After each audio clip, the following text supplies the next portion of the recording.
ভাইরে ভাই, বিশ্বাস হচ্ছে না যে Realme Note 50 মতো একটা স্মার্টফোন 10,000 টাকার আশেপাশে লঞ্চ করে দিয়েছে অফিসিয়াল ভাবে Realme। সো এটা যেহেতু 10,000 টাকায় পাওয়া যাচ্ছে, তাই যারা কিনা এই বাজেটে আনঅফিসিয়াল ফোন সেল করে থাকেন তাদের অবস্থা কি হবে?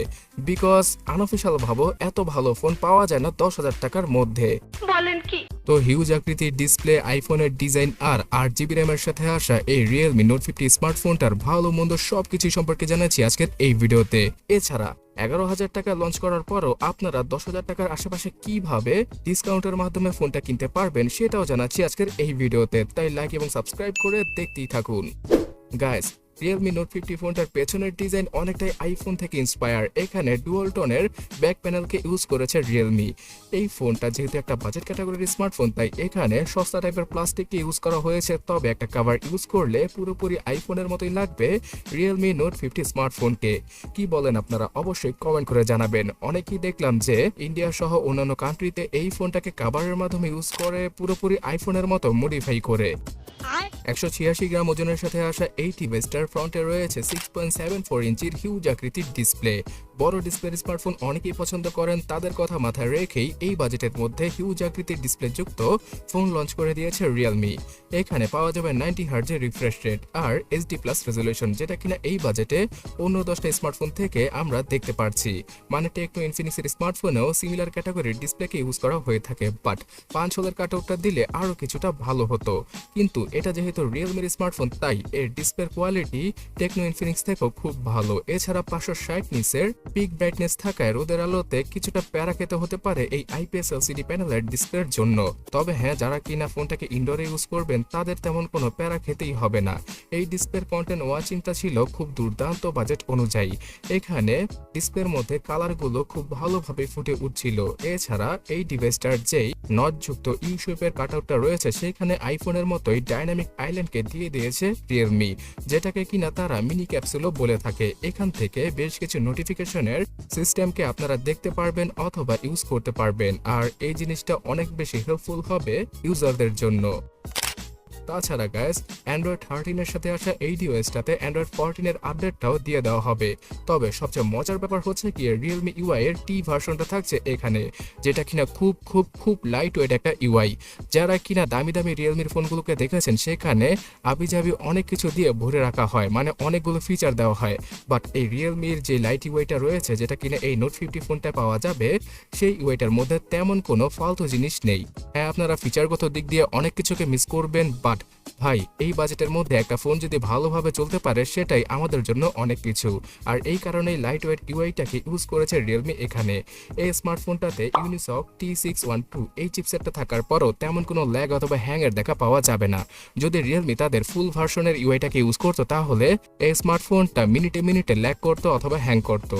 তো যাই হোক, এই ইউআই এর মধ্যে বেশ কিছু ব্লোটওয়্যার আর অ্যাডসের দেখাও পাওয়া যাবে, যেটা কিনা বর্তমানে ম্যাক্সিমাম স্মার্টফোনেই পাওয়া যায়। তো এই অ্যাপগুলোকে অবশ্যই আনইনস্টল করে ফেলবেন, আর না হয় নোটিফিকেশনগুলোকে ব্লক করে রাখবেন। তাতেই এই ডিভাইসটা থেকে খুব ভালো একটা এক্সপিরিয়েন্স পাওয়া যাবে। গাইস, এই স্মার্টফোনটার 464 ভেরিয়েন্টটা বর্তমানে লঞ্চ করা হয়েছে 10,999 টাকায়, আর 1,000 টাকা বাড়িয়ে আপনাকে কিনতে হবে 4128 জিবির ভেরিয়েন্টটা। তবে বর্তমানে দারাজ অথবা পিকাবুতে এই ডিভাইসটাকেই 200 থেকে আরো 500 টাকা কমে সেল করছে Realme, যেটা কিনা আসলেই দুর্দান্ত। এবং আপনারা অফলাইন মার্কেটও খোঁজ নিলে জানতে পারবেন অনেক সেলাররাই 500 থেকে 1,000 টাকার মতো টেনে টুনে ডিসকাউন্ট দিয়ে দিতে পারে। সো এই কারণে আপনারা 10,000 টাকার আশেপাশে Realme Note 50 কে এখন সেকেন্ডারি ফোন হিসেবে অথবা একটা রাফ ইউজ করার ফোন হিসেবে কিনে নিতে পারেন। এই ডিভাইসটা অনলাইনে কিনতে চাইলে নিচের ডেসক্রিপশন বক্সটা চেক করুন, সেখানে অনলাইন লিঙ্কটা আমি দিয়ে দিয়েছি। অলরাইট, মিডিয়াটেক T612 এই চিপসেটটা কিন্তু T606 এর থেকে খুব ভালো একটা চিপসেট। এখানে গেমিং পারফরমেন্সটা অতটাও ভালো না পাওয়া গেলেও একটা স্মার্টফোন এই বাজেটের মধ্যে নরমালি ভালোভাবে ইউজ করার জন্য এই চিপসেটটা খুব ভালো একটা পারফরমেন্স দিয়ে দেবে। রেগুলার লাইফে আপনারা যে কোনো কাজ করে এখানে মজা পাবেন। ফেসবুক লাইট অথবা ইনস্টাগ্রাম লাইট সহ টিকটক লাইটকে ইউজ করলে অবশ্যই ভালো একটা এক্সপিরিয়েন্স পাওয়া যাবে। তবে বড় বড় অ্যাপগুলোকে ইউজ করলে কিছুটা ল্যাগের দেখা পাওয়া যেতে পারে। ভাই, এটা বাজেট ক্যাটাগরির স্মার্টফোন, তো আমরা এই জিনিসটা মেনে নিতে পারি। বর্তমানে টেকনো, ইনফিনিক্স অথবা আইটেল তারা কিন্তু এই বাজেটের মধ্যে মিডিয়াটেক T606 এর সাথে ফোনগুলোকে লঞ্চ করছে। সেই তুলনায় রিয়েলমির এই ফোনটা মার্কেট কাঁপিয়ে দিয়েছে T612 চিপসেটের সাথে। গেমিং এর কথা বলতে গেলে পাবজি ইনস্টল না করলেই ভালো হয়, তবে ফ্রি ফায়ার গেমটা আপনারা খুব ভালোভাবে খেলতে পারবেন লো গ্রাফিক্সে। আর টুকটাক যে সকল গেম রয়েছে সেগুলো আরামসে চলবে, মানে ছোট আকৃতির যেই সকল গেম রয়েছে সেই গেমগুলো আরামসে চলবে নোট 50 ডিভাইসটায়। 4GB র্যাম থাকায় এখানে মাল্টিটাস্কিং এ হয়তো কিছুটা প্যারা খেতে হতে পারে, বাট এই ফোনটার 4GB র্যামের সাথে আরো 4GB র্যামকে এক্সট্রা যুক্ত করে আপনারা 8GB র্যামের ভার্চুয়াল ফিলিংটা পেয়ে যাবেন মনে মনে, যেটা হয়তো তেমন একটা কাজে আসবে না, বাট মনের শান্তির জন্য আপনারা এই জিনিসটা করে দেখতে পারেন। বিকজ eMMC 5.1 ক্যাটাগরির ইন্টারনাল মেমোরি দ্বারা তেমন ভালো একটা স্পিড পাওয়া পসিবল নয়। যদি আপনার বাজেট বেশি না হয়ে থাকে তাহলে 64GB ভেরিয়েন্টও নিতে পারেন, বিকজ এই ডিভাইসটাতে SD কার্ডের মাধ্যমে 512GB পর্যন্ত আরও মেমোরি কার্ড ইউজ করা পসিবল, সাথে আরও 2টা 4G সিমকে একসাথে ইউজ করতে পারবেন, যেটা কিনা আমেজিং। সো এতক্ষণ অবধি এই ফোনটার স্পেসিফিকেশন শুনে আপনাদের কাছে ভালো লাগতেই পারে, কিন্তু এই ডিভাইসটার সেলফি ক্যামেরাটা অতটাও ভালো নয়।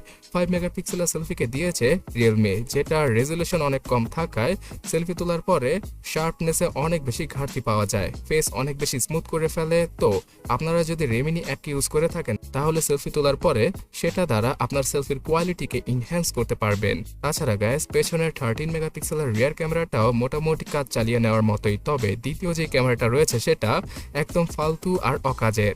এক কথা বলতে গেলে ক্যামেরা ডিপার্টমেন্টে হয়তো রিয়েলমি এখানে আরো কিছুটা উন্নতি করতে পারতো, বাট এই বাজেটের মধ্যে অন্য সকল দিক দিয়ে রিয়েলমির এই ফোনটা কিন্তু জোস। ফুল এইচডি রেজুলেশনে ভিডিও করা যাবে ফোনের পেছনের ক্যামেরা দ্বারা, তবে সামনের ক্যামেরা দ্বারা এইচডি রেজুলেশনে ভিডিওগ্রাফি করতে পারবেন আপনারা। ভিডিও কলে কথা বলার ক্ষেত্রেও কিছুটা কম কোয়ালিটি পাওয়া যাবে এই স্মার্টফোনটার সেলফি ক্যামেরাতে।